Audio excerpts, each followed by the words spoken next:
एक ऐसी कौम जिस पर अल्लाह की रहमत का साया था, जिन्हें अल्लाह ने भूख से बचाया, खौफ से बचाया, दुश्मन से बचाया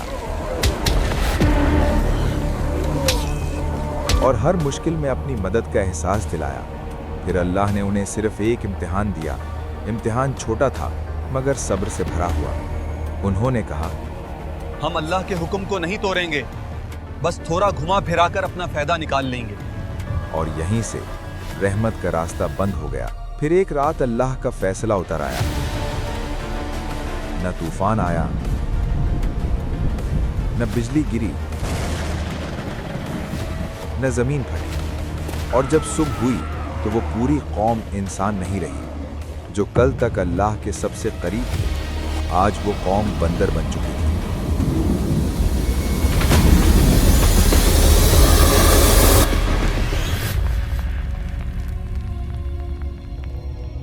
ये वाकया है अस्हाबे सब्त का, और ये सिर्फ तारीख नहीं, ये आज का आईना है। हज़रत मूसा अलैहिस्सलाम के बाद बनी इसराइल की एक कौम समंदर के किनारे ऐला में रहती थी। यहाँ का मंजर अल्लाह की नेमतों से भरा हुआ था। समंदर की ठंडी हवा, धूप और लहरों की मीठी खुशबू, हर कोना जैसे सुकून और बरकत से रोशन था। ये लोग अल्लाह के नाम से वाकिफ थे, उसके अहकाम जानते थे, मगर दिलों में एक पुरानी आदत जिंदा थी। ये कौम पहले भी वादा करती थी और फिर उसे अपनी सहूलत के मुताबिक तोड़ देती थी। एक वादा तोड़ने से क्या हो जाता है? बाद में अल्लाह से माफी मांग लेंगे। जुबान से ताक और अमल में चालाक। इस कौम के बुजुर्ग कहते थे, हम अल्लाह के मुंतखाब किए हुए लोग हैं, हम पर पाबंदी क्यों लगाई गई? जवाब था, ये पाबंदी नहीं, ये इम्तिहान है और हमें अल्लाह पर यकीन रखना चाहिए। अल्लाह ने उनके हाल को देखकर उन पर ऐसा इम्तिहान रखा जो उनके दिल का राज खोल दे। इसलिए उन पर पाबंदी लगाई गई, सिर्फ सब्त यानी हफ्ते के दिन की। अल्लाह ने फरमाया, हफ्ते के दिन अपनी तिजारत छोड़ दो, अपनी मशगूलियत छोड़ दो और सिर्फ मेरी इबादत करो। शहर में आवाज फैली। एक शख्स बोला, सिर्फ एक दिन ही तो है, अल्लाह के लिए रुक जाएंगे। दूसरा हंसकर बोला, देखते हैं हम, जब समंदर मछलियों से भर जाएगा तब भी। फिर इम्तिहान अपनी शक्ल दिखाता है। जिस दिन शिकार मना था, उसी दिन समंदर मछलियों से उबल गया। ताजी मोटी मछलियां, जैसे खुद किनारे आकर कह रही हूं, हमारा शिकार करो। ऐसा पहले कभी नहीं हुआ था। ये अल्लाह का इम्तिहान था। रात का अंधेरा शहर पर छा गया। घरों के अंदर लोग परेशान थे। मछली का शिकार न होने की वजह से घर घर झगड़े हो रहे थे। और फिर उस खामोशी में शैतान ने दिलों पर हमला किया। यह दिन सिर्फ रास्ता रोकता है, चालाकी दिखाओ। अल्लाह के हुकाम को घुमा फिराकर अपना फायदा निकालो।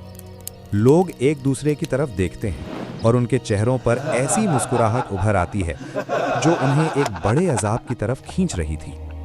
एक आदमी बोला, हमें कुछ ऐसा करना होगा कि हफ्ते के दिन मछलियां खुद जाल में फंस जाएं और हमें कुछ करना न पड़े।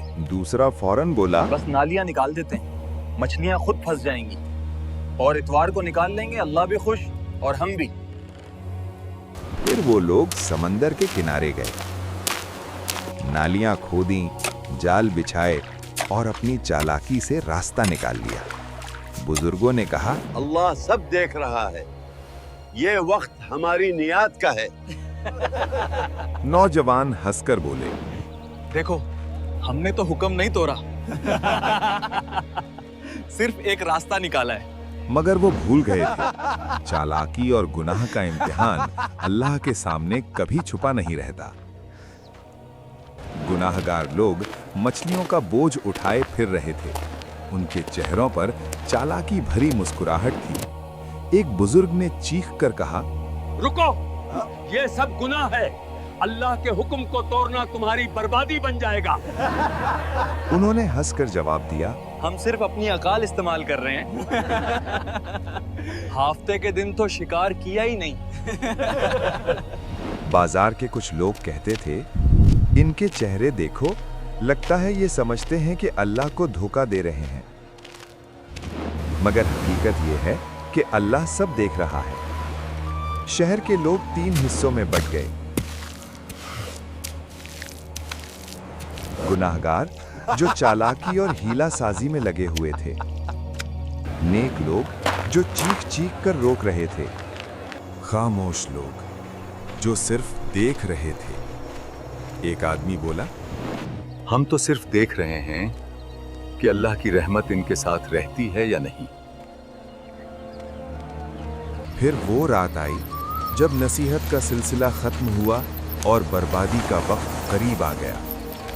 शहर की गलियां खामोश, सिर्फ समंदर की हल्की लहरें और हवा का शोर। गुनहगार लोग पेट भरकर सो गए। और फिर खामोशी में एक आवाज जैसे फिजा से गुजरी, जलील और रुस्वा बंदर बन जाओ। पहले हल्का सा साया आया, फिर चेहरे बिगड़ने लगे, उंगलियां लंबी हो गई पंजों जैसी, हाथों और पैरों पर बाल उगने लगे, सांस तेज हो गई। एक आदमी चीखा, ये क्या हो रहा है? हम इंसान नहीं रहे। लोग चीखने लगे, एक दूसरे को पुकारते रहे, मगर कोई सुनने वाला नहीं था। और जब सुबह हुई तो शहर में खामोशी थी। नेक लोगों ने देखा कि गुनहगार लोग कहीं नजर नहीं आ रहे। वो दीवार पर चढ़कर देखते हैं, नीचे इंसान नहीं, सिर्फ बंदर थे। वही पुराने इंसानी कपड़े, मगर अंदर से जानवर। ये खबर पूरे शहर में फैल गई। अल्लाह ने हफ्ते के दिन शिकार करने वालों को बंदर बना दिया। बंदर आंखों से इशारा कर रहे थे, अपने रिश्तेदारों के कपड़े पकड़कर रो रहे थे। और रिवायत में आता है कि ये अजाब इतना शदीद था कि वो 3 दिन से ज्यादा जिंदा न रह सके, न खाया न पिया, बस तड़प तड़प कर खत्म हो गए। असहाबे सब्त का जुर्म मछली पकड़ना नहीं था, उनका जुर्म था अल्लाह के कानून के साथ हीला साजी करना। याद रखें, अल्लाह लफ्जों को नहीं, नीयत को देखता है। क्या आज हम भी असहाब की तरह अपनी चालाकी और लालच में भटक रहे हैं? हाँ या नहीं? अपना जवाब कमेंट्स में बताइए और वीडियो को लाइक और चैनल को सब्सक्राइब जरूर कीजिए।